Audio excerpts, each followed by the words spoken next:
Alô, alô, meninas! Aqui é a doutora Érica Montalvão com o nosso lindo podcast Mulheres de Peito.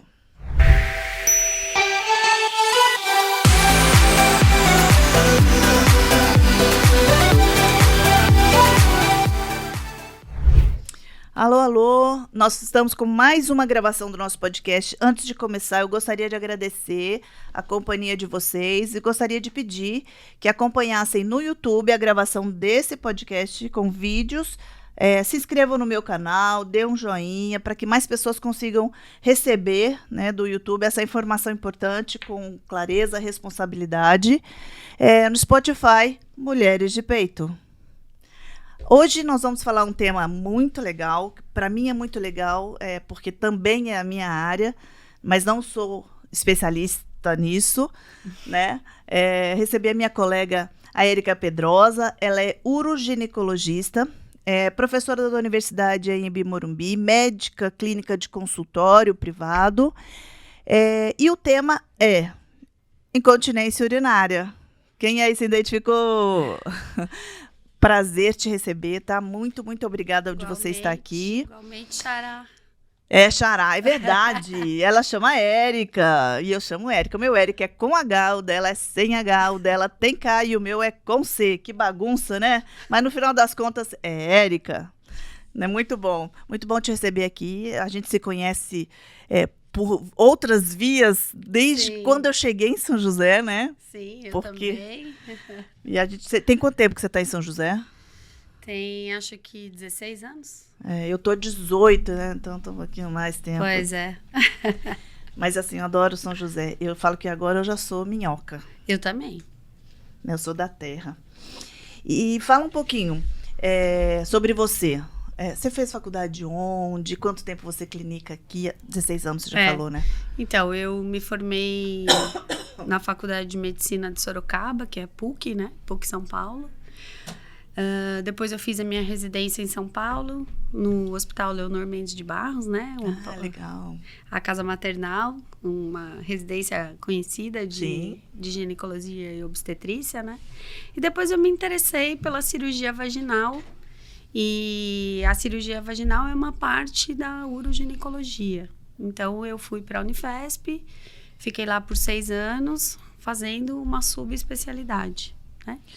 Que a dúvida é essa mesmo, é assim, a residência de ginecologia e outra especialidade além do gineco. Isso, a uroginecologia é considerada uma área de atuação dentro da ginecologia, né? Então, depois da residência de ginecologia, existem alguns serviços que têm o curso de especialização em cirurgia vaginal e uroginecologia. E na minha época ainda tinha um título, né, da Febrasgo, para você poder exercer algumas atividades dentro da uroginecologia, né, o título de especialista na área de atuação de uroginecologia. Né? Certo. E aí? Dentro da ginecologia, eu não sei, né? Eu falo que eu sei porque quem faz ginecologia e obstetrícia é paixão. Né? Tá explicado por que a gente faz essa especialidade. Pois é. Né? As outras também, tem que puxar sardinha pra gente. Mas urogineco, como é que foi essa... onde foi que você viu e falou, olha, é uma área que eu gosto de trabalhar? Então, em primeiro lugar, porque é um tipo de paciente... Tem um grupo de pacientes que precisa desse auxílio, né? Que é um grupo jovem, que são as atletas, as praticantes de algumas atividades físicas, e que isso tem um impacto no períneo, e você tem que dar uma orientação e um suporte. Então, tem a parte clínica, né? Em segundo lugar, tem a parte cirúrgica. E é um tipo de cirurgia que eu acho que o ginecologista ele é muito bem sucedido nesse tipo de cirurgia, né? Nós temos a fama de ser maus cirurgiões, né? Porém, a cirurgia vaginal é a nossa praia, né? A gente sabe que nós temos uma formação muito boa para fazer cirurgia vaginal. É uma cirurgia relativamente curta, que tem uma interface um pouco com a estética em algumas vezes, né? E de patologias benignas, né? Porque nunca foi a minha praia trabalhar com onco, que é uma outra área cirúrgica importante da ginecologia. Então, eu achei que era uma especialidade que reunia essas duas coisas, né? E a rotina, por exemplo, você faz a parte clínica de consultório privado. E como é que é a sua rotina de trabalho? Porque tem a professora, né, doutora Érica, tem a doutora Érica do consultório, tem a doutora Érica mãe. Você tem quantos filhos? 2. 2 meninas? 2. Qual a idade delas? Uma tem 13 e a outra tem 15. Já são maiores. Eu sei o que é isso. E como é que é a sua rotina? Porque, querendo ou não, esse programa não é só não é só saúde e doença, não é só saúde e prevenção, mas é saúde mulher, vida. Sim. Né? Bom, nossa vida não é moleza, né? Mas também não é diferente de muitas outras mulheres que fazem muitas outras atividades e que fazem 1000 coisas ao mesmo tempo, né? Sim. Mas eu procuro conciliar. Você atende de manhã e à tarde? Eu atendo de manhã, na maioria das vezes, porque eu divido com a minha sócia atende à tarde, né? Mas eu não atendo todos os dias, não. Eu atendo 3 vezes por semana no consultório, 4 vezes por semana no consultório, e 2 tardes eu tô na faculdade com os alunos, que é uma coisa que eu sempre gostei de fazer. Não é legal, né? Você legal. perceber e motivar outras pessoas. Gente, para mim isso é muito legal. Saber que a sua ação motiva outras pessoas. Você pode motivar até alguns médicos quererem fazer a sua especialidade. Sim. E eu sempre faço questão disso, né? Porque ninguém gosta muito da minha especialidade.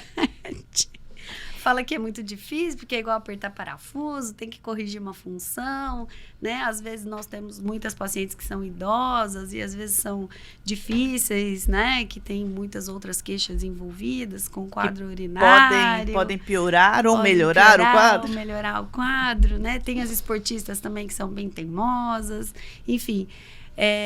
Mas eu procuro fazer o meu papel, né? Eu tive uma formação focada nisso, mas eu também procuro orientar os outros profissionais que não são especialistas para que eles tenham recursos para tratar os seus pacientes também, né? E me conta, para a gente encerrar um pouquinho essa fala sobre a sua profissão e sua pessoa, o que te motiva na sua profissão todos os dias? Tem alguma coisa que fala, isso me motiva? O que me motiva? Bom, primeiro que até hoje, né, assim, a gente já tem alguns anos de profissão, mas tem muitas coisas que a gente não consegue resolver, não sabe por quê, mas eu acordo todo dia falando, não, uma hora eu vou achar uma solução para isso, né? Então, o que me motiva é sempre buscar solucionar coisas que eu ainda tenho dificuldade de solucionar. Isso é um desafio diário para mim. E a outra coisa é o retorno que a gente tem, né? A gente, como ginecologista, a gente reclama um monte, mas a gente tem um retorno que né? Ele é maravilhoso. É um retorno maravilhoso. Nem sempre nós obtemos sucessos com as nossas condutas, mas o retorno que você tem daquilo que você faz com capricho e do sucesso que você alcança e o sucesso que o seu paciente alcança é uma coisa deliciosa. É um resultado ativo, eu falo. É uma especialidade ativa. Isso. Você faz e dá resultado. Isso, e a gente vive numa cidade que é grande, mas é pequena, né? Então, você convive com as pessoas que você trata, né? Nós, ginecologistas, somos o médico da família, então não tem jeito, você trata a mãe, a avó, a tia, depois as netas não ainda, mas nós vamos chegar lá, né? Mas ser o médico da família e ser o médico da mulher é uma coisa que me dá uma satisfação pessoal muito grande. Então, vamos lá. A gente escolheu uroginecologia, tá? É uma subespecialidade dentro da ginecologia que atua na perda urinária, né? Que trabalha a perda urinária. Trabalha basicamente a queixa de perda urinária. E pode envolver todas as idades. Lógico que tem uma idade mais frequente. Sim. E alguns motivos específicos mais frequentes. E essa é a intenção do nosso papo hoje, esclarecer porque é comum no consultório, não é fácil a gente conseguir achar o melhor caminho, porque foi o que você falou, vem envolvido de um monte de várias outros problemas juntos, né? Mas a urogineco, quando você consegue resolver, é uma felicidade tremenda. Sim, porque é um ganho de qualidade de vida, né? Fantástico. Então, me fala uma coisa, essa é a principal diferença de uroginecologia? Não é diferença, é um complemento, né? De ginecologia. É um complemento. Na verdade, é uma área de atuação dentro da ginecologia, certo? E, basicamente, a doença que a gente mais trata é a perda de urina, ok?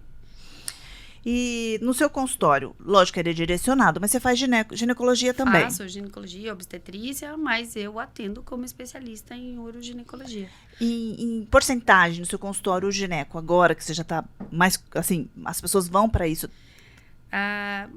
Basicamente, acho que uns 30%. Que em termos de incontinência urinária é bastante, porque é uma doença que acomete mais ou menos 10% da queixa em consultório médico, né? Então, eu tenho 30%, é porque eu tenho um pouco mais do que o habitual, porque as pessoas me mandam alguns casos, geralmente os casos que o ginecologista não conseguiu resolver, ou que ele já tentou e teve alguma falha de tratamento. Porque o ginecologista geral, ele é apto a fazer esse tipo de abordagem e dar o tratamento. O especialista, ele fica restrito àqueles casos que não tiveram sucesso com tratamento convencional. Né? Certo. Então, especifica para mim e para todo mundo que está ouvindo, qual área do corpo específica? Rim, você também cuida? Não. Não. Bexiga?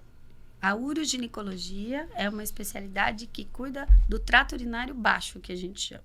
Né? Que corresponde? Bexiga, uretra e a interface entre o aparelho urinário e a vagina, ok?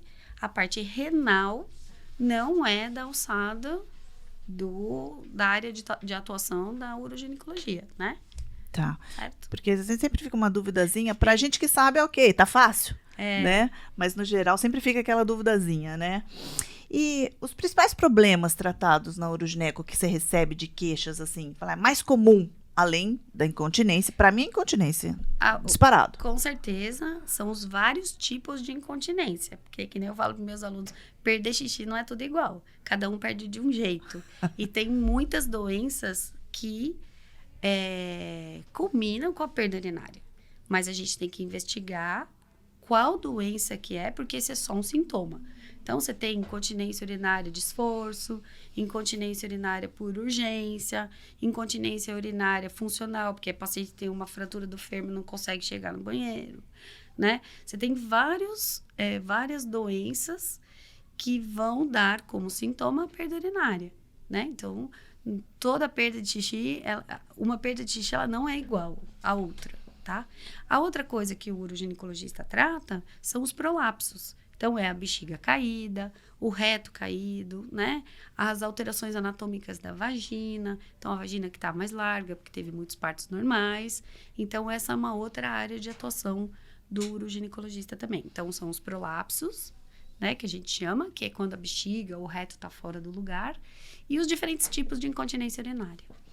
E o paciente, quando vai até você procurar em consulta, vai indicado ou ele já fala, não, eu já vou direto nela, sabendo que você é especialista disso? Bom, das duas formas. A maioria vem indicado, né? E o segundo grupo vem porque conhece da escola, é a médica do xixi, entendeu? Aí, você que é médica do xixi? Sou a médica do xixi. Então, alguns que já, amigos, né, vão por indicação. Mas tem essas duas fontes. Basicamente, são os pacientes que vão encaminhados pelo seu ginecologista, né? Mas tem a paciente que me conhece lá, que eu sou a médica do xixi, e também vai lá. Você levantou uma questão que eu acho que vale a pena salientar, que nós, mulheres... E eu acho que a gente pareia mais ou menos, eu acho que é um pouco mais velha que você. Acho que não, e praticantes de esporte, aumentou a queixa de perda urinária. Sim. Como é que está sendo isso no seu consultório? Esse é um outro grupo que agora está se manifestando, né? Que é o grupo das esportistas. Talvez porque eu nunca fui muito adepta dos esportes, né? Resolvi virar esportista depois de velha, né? Sempre fui bailarina, outras áreas. É o esporte, vai. Mas nunca tive no meio, né? No meio esportivo, também por conta das minhas filhas, uma joga vôlei e tal. Então, agora eu atendo mais esse grupo de pacientes que são os praticantes de atividade física que perdem xixi só durante a atividade física, né? Que são pacientes jovens e que tem que tratar, né? E que esse grupo aumenta a cada dia. Então, essa coisa do beach tênis, né? Do vôlei de praia, dos esportes de areia, que você salta muito, acaba perdendo xixi. E o que você pode dizer pra gente, qual é a causa, além do impacto, né, principal? Então, é o jeito com que você faz o exercício. Porque a gente pula, salta, faz um monte de coisa, sem saber contrair o períneo. A gente não aprende a contrair o core, né? Contrair o abdômen quando vai pular, quando vai fazer atividade física, que são os treinos funcionais que focam no core. Então, tem um pontinho um pouquinho mais para baixo, que é o períneo. E a gente não sabe fazer o esporte contraindo o períneo. Antigamente sabia. E desaprende? Não. Ou não relaxa? Não, você relaxa. A hora que você pula, você relaxa. E você relaxa em cima do períneo. E isso vai forçando o períneo, e isso vai fazer com que os ligamentos de sustentação ali da bexiga, da uretra, eles vão ficando super solicitados e acaba acontecendo a perda urinária, né?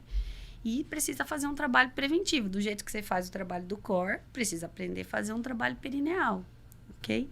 Então, isso é uma coisa nova, relativamente nova. Não é cirúrgica. Não é cirúrgico. Não é cirúrgico. É fisioterápico, que é um outro braço da uroginecologia extremamente importante, né? Nós somos super carentes em bons profissionais. Em São José, nós temos muitos bons profissionais, né?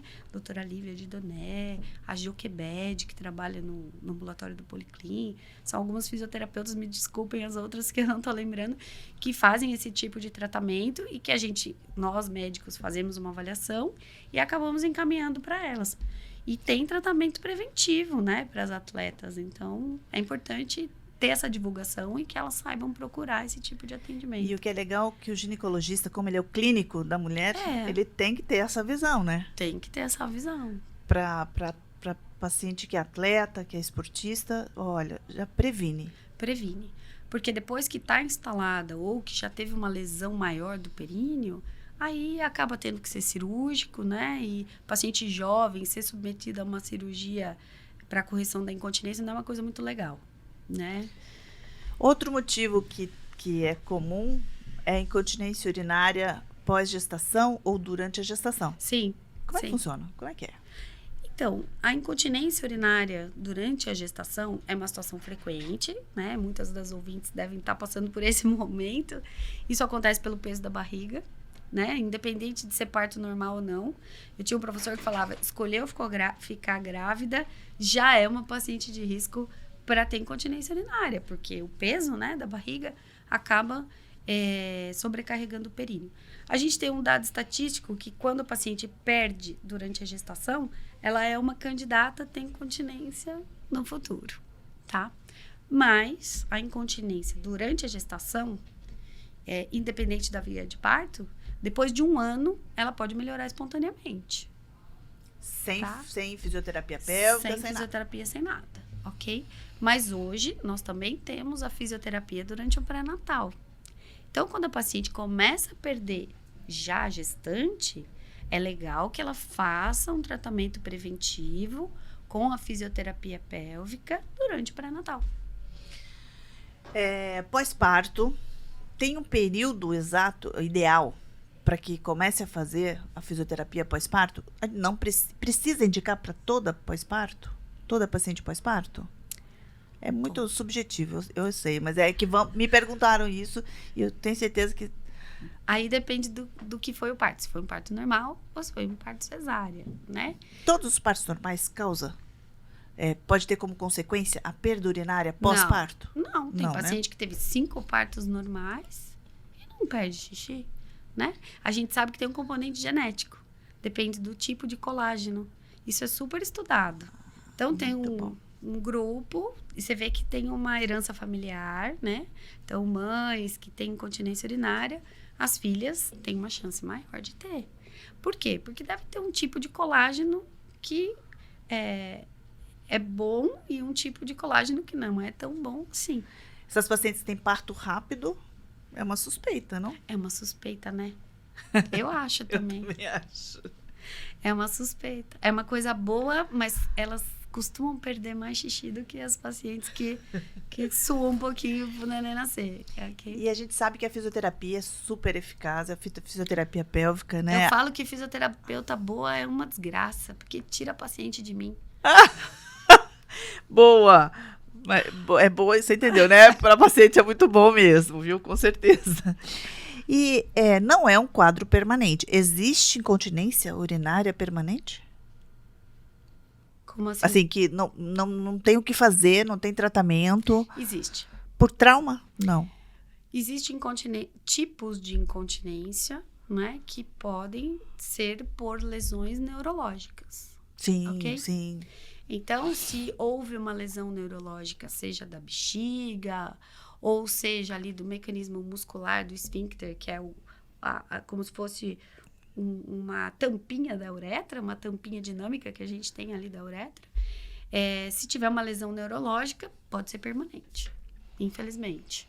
Tá? São raros os casos na mulher, mas vem atrelado a uma lesão neurológica. Então, como eu falei, o xixi é um sintoma. Às vezes a mulher tem lá uma lesão, uma hérnia de disco, que está comprimindo a medula, e aquele raminho do nervo que vai para a bexiga e que vai para o períneo, e aquele nervo não funciona mais, e ela começa a perder xixi. Aí você tem que chegar na causa e descobrir que é uma causa neurológica, e muitas vezes tem que corrigir a causa neurológica.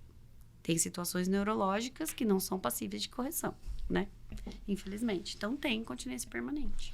E, estatisticamente, se você tiver, lógico, a porcentagem de cura de uma incontinência urinária sem essa alteração permanente, depois do tratamento fisioterápico primeiro. Então, aí a gente tem um exame que chama urodinâmica.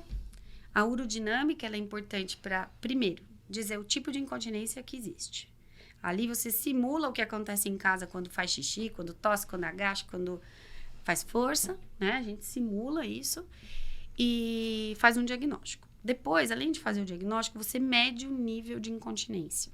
Aí eu posso dizer para a paciente, olha, o seu nível de incontinência, se você for para fisioterapia, você tem uma chance de ficar bem maior do que 95%. Agora, se o nível for muito baixo, o que é o nível baixo? Se ela fizer uma forcinha e já vazar muito xixi, não adianta fazer fisioterapia. Então, é uma paciente que vai operar. E a taxa de sucesso da cirurgia é maior do que 95% também, tá? Então, a urodinâmica define quem vai ter um sucesso na fisioterapia e quem vai ter um sucesso no tratamento cirúrgico.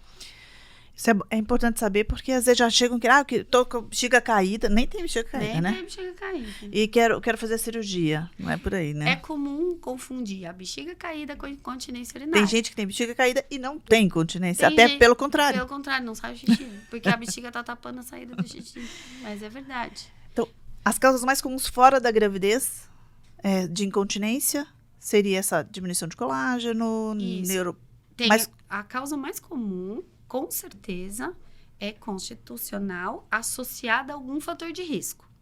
Então, aí nós temos um monte de fator de risco. Um deles é ficar grávida. O segundo, ter parto normal é um fator de risco, ponto final. Certo? É um fator de risco.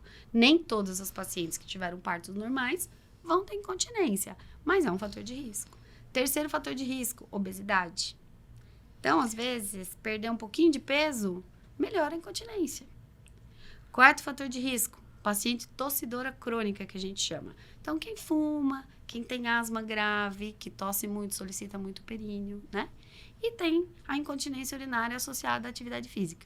Então, maratonista, trampolinista, jogadora de vôlei, quem pula muito, pode ter.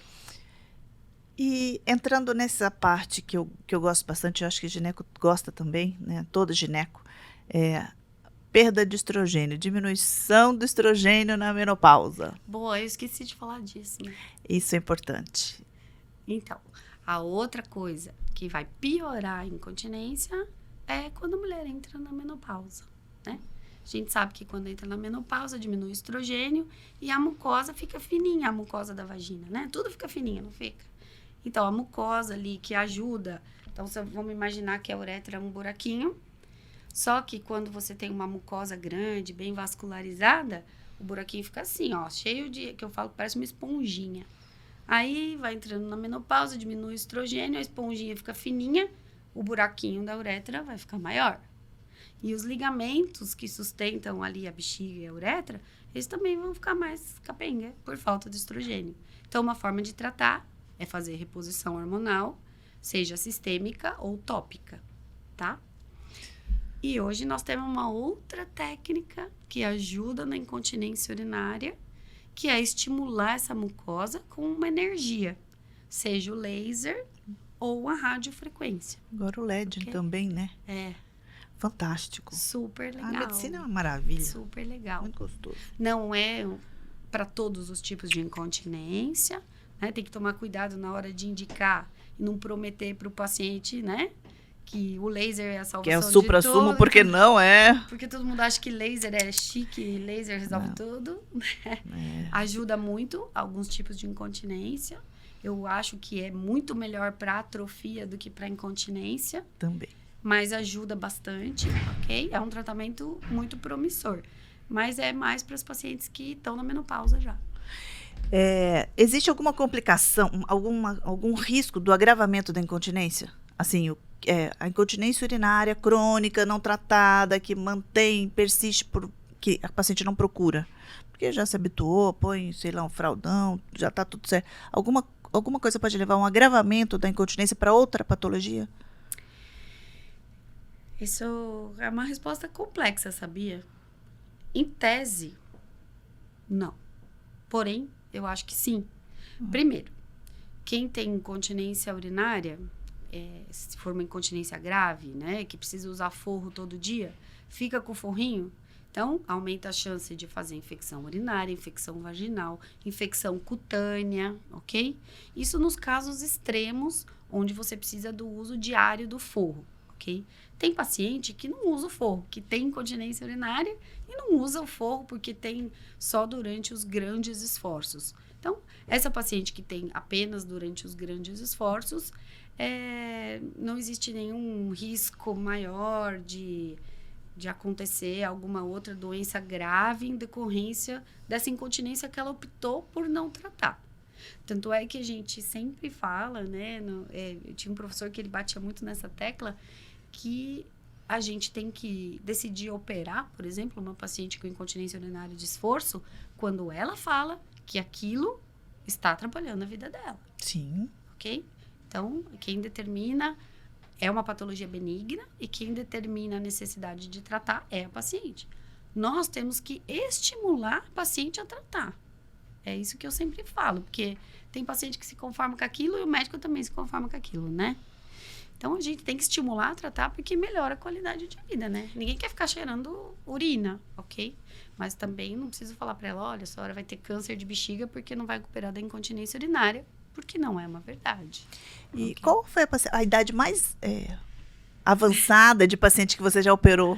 De incontinência urinária? Só para ter uma ideia, porque a correção a gente está, teoricamente, a gente está indicando. Não é o habitual, mas a paciente mais idosa que eu já operei, ela tinha 91 anos. Que legal. É que, habitualmente, as pacientes nessa faixa etária não têm incontinência de esforço. Elas têm hiperatividade, que o tratamento é medicamentoso.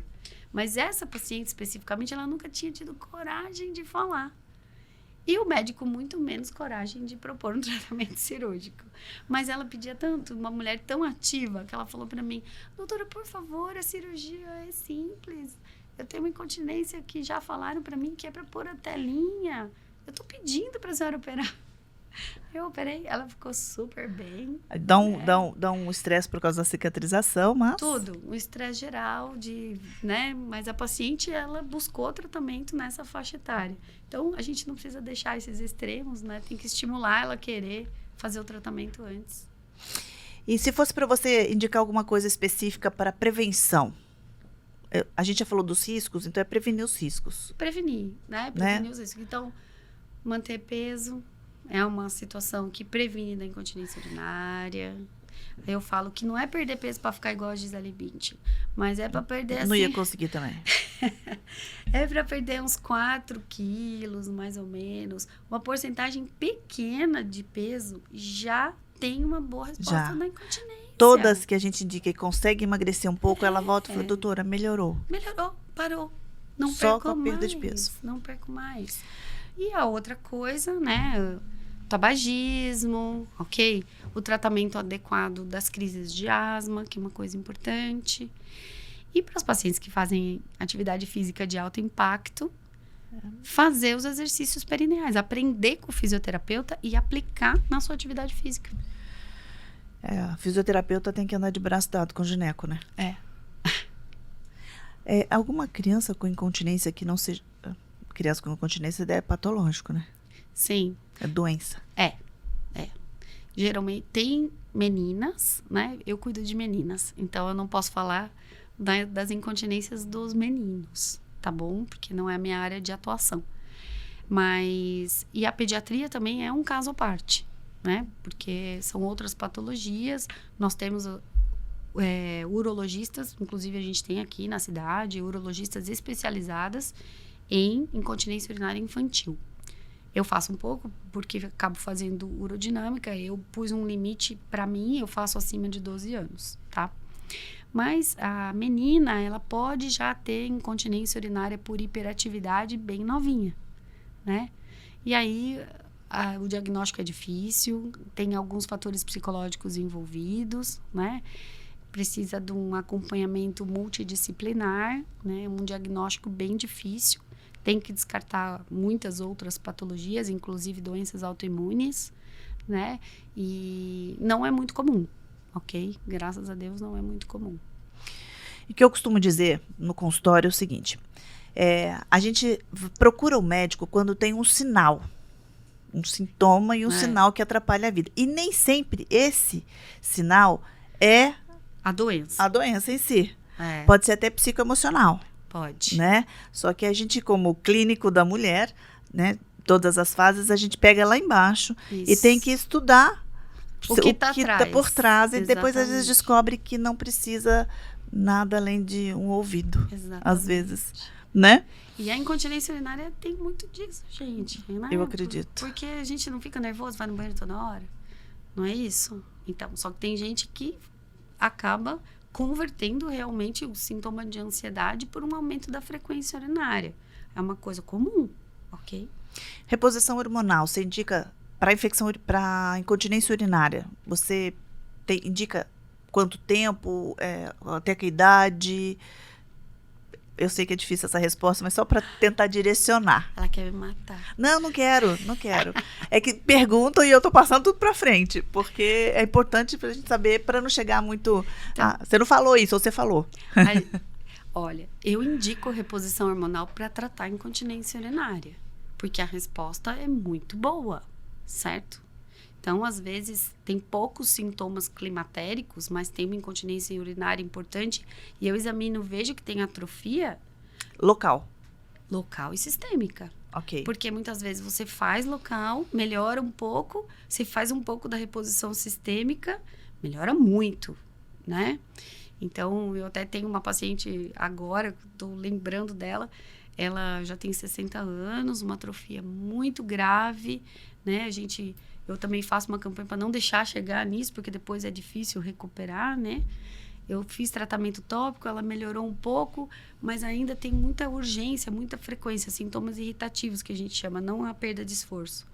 Aí eu falei para ela, vamos tomar um pouquinho de hormônio? Só um pouquinho. Ela morre de medo, porque tem 60 anos, né? Aí eu falei, mas só um pouquinho, vamos testar? Eu falei, pelo menos 60 dias, para ver como a senhora fica.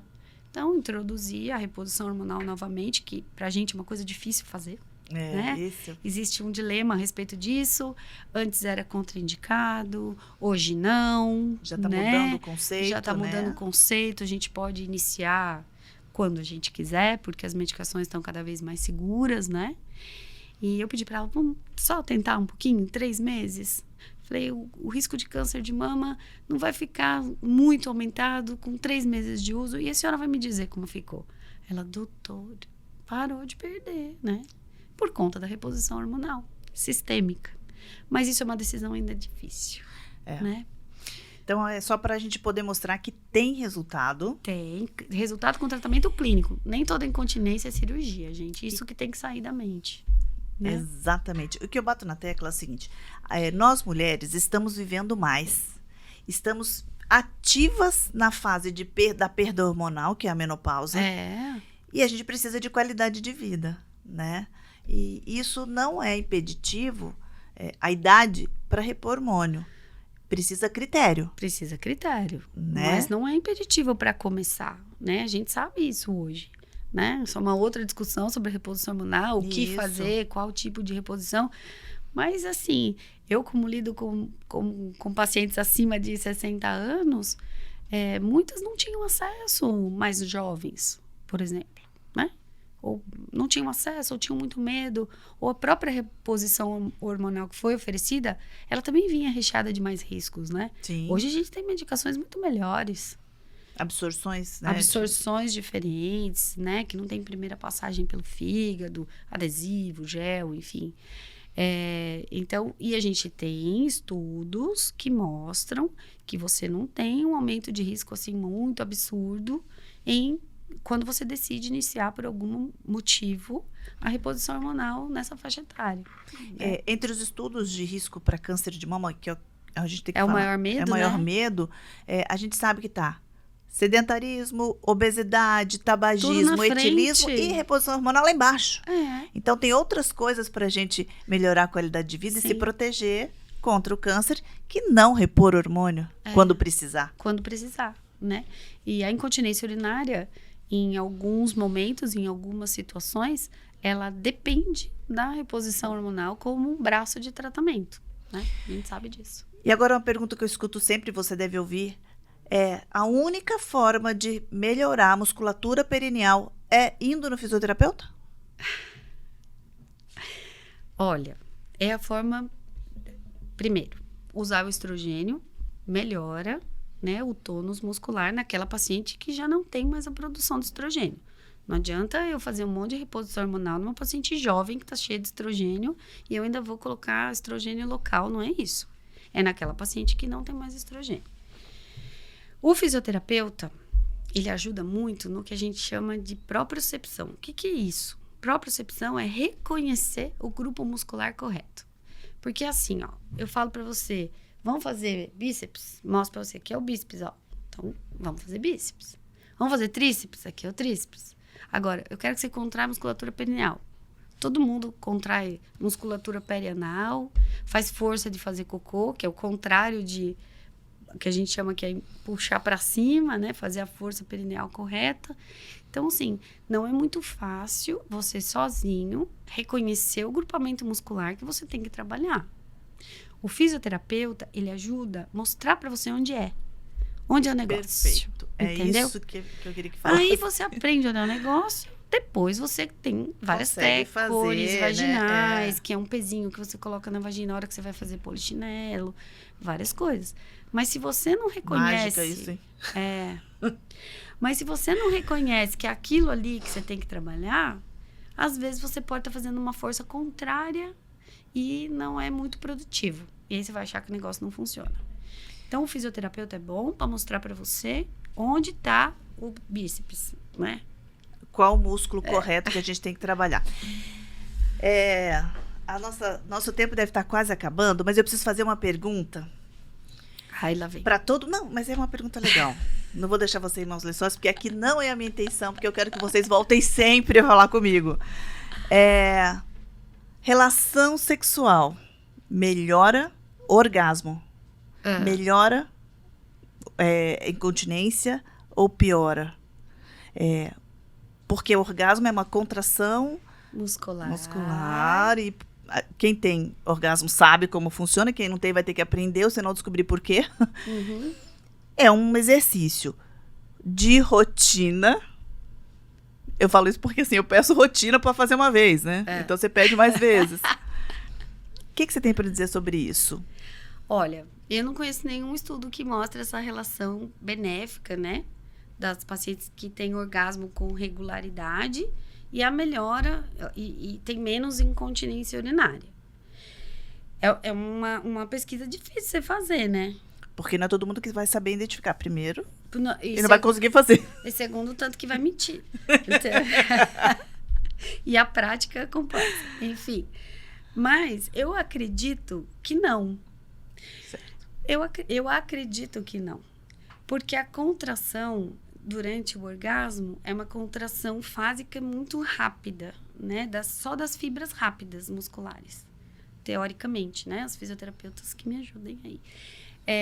A gente precisa, na musculatura perineal, no assoalho pélvico, da contração das fibras rápidas, mas a gente precisa da contração muscular das fibras lentas também. Isso. E isso não está envolvido no orgasmo. Quer dizer, a não ser, sei lá, tântrico, alguma coisa que consiga um negócio mais prolongado e que mexa nas fibras de contração lenta. Então, quando tem um trabalho fisioterápico, ele mexe com as duas contrações. Então, não sei se o orgasmo sozinho, isolado, é suficiente para melhorar a incontinência. E tem muita relação causa-incontinência? Que você saiba. Só já ouviu falar? Se ter muita relação causa ao longo dos anos, causa incontinência? Com frequência? Não. Ótimo, gente, tá liberado. Tá liberado. Muito obrigada por você ter vindo, ter aceitado esse Obrigada convite. Obrigada você pelo convite, uma delícia, tá muito bom? Legal. Quero que você volte mais vezes, a gente tem alguns outros temas aí interessantes. A ideia é isso, demistificar e mostrar que não precisa sofrer. Sim. Né? Você quer deixar algum recado para quem está assistindo e ouvindo a gente? Bom, posso deixar 2 recados, né? Primeiro, que vocês saibam que tanto nas clínicas privadas quanto no Sistema Único de Saúde, a gente tem muitos recursos para tratar a incontinência urinária, tá? No nosso município, a gente tem atendimento dessa especialidade no Hospital da Vila Industrial. A gente tem atendimento dessa especialidade no AMI, tá? Eu trabalhei 10 anos no AMI fazendo urodinâmica lá no AMI. Tem especialista em urogineco lá, ok?